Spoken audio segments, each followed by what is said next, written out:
this was definitely not something that we were expecting.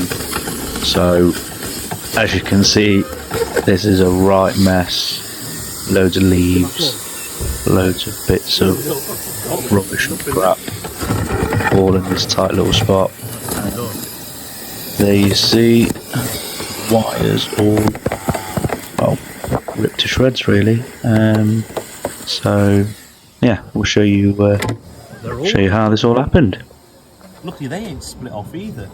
As far as it ain't fried itself. Damn. Oh dear. Yeah. That's unfortunate, isn't it? Oh dear.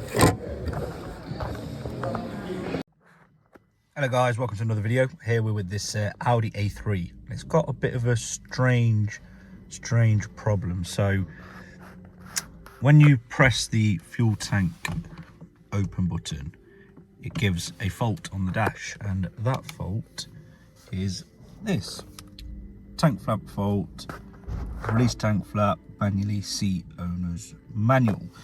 Now the place that checked it before us has had the tank flap out, changed the motor, the actuator, etc, and still no luck. Everything is exactly the same, same issue and everything.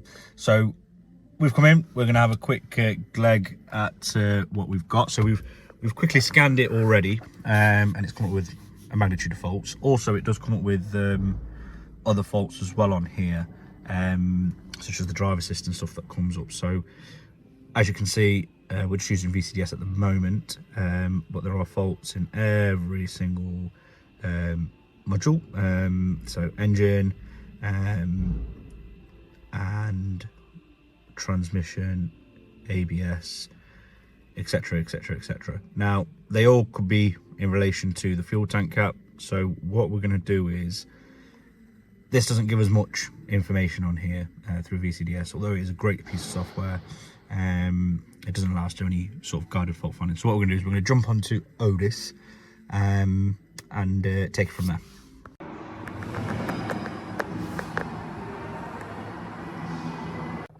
So we're on now to the onto Otis, and it's given us a test plan to look through. So there's quite a few bits on here. Obviously we're just going to be looking at anything in relation to the fuel tank itself, because that's where it's coming up with a fault. So we've got the tank tightness one here, fuel tank pressure sensor, and fuel pump control unit. So we're just going to go through them one by one and see what we can find. So this specific fault that it's showing, it wants us to test the fuel tank pressure sensor, check wiring, etc, and it tells you what obviously devices are required in order to do that. So also gives us some information as to where that is. So the tank pressure sensor is number 6, which is just there above the tank. In terms of the actual tank itself, I believe it's in the boot, so we will have a look at that. Excuse me. So let's see what it tells us to do. So stored faults is that P0435, EVAP emission control system high input.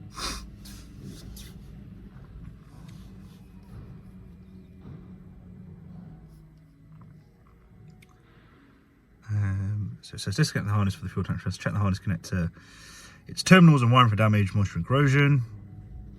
So we'll go and do that first then. It tells us some tank leak diagnostic system and how to check all of that as well. So we'll have a look at that in a second, but let's just first have a look at this wiring. So I'll get the back cracked open and we'll go from there. So as you can see, the wiring is absolutely done here. The rat, or whatever it was, as you saw at the start of the video, had built its own little nest and it chewed through these wires. So these connectors were all done and just needed changing, with all the wiring redoing as well. So let's get to that and get it all changed and sorted. So this is the repair kit wiring that we had, all genuine from TPS. You can see the part numbers on there.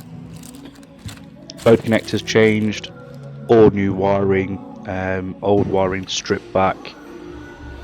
Wires all prepped. You can see on there. Battery disconnected. We don't want that coming on. Let's get these crimped on.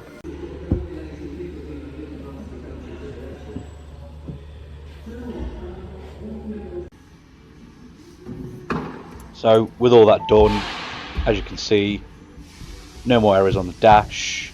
Everything is working as it should and as expected. Press the button, it recalibrates itself, does the tank, and the tank pops open. Like and subscribe.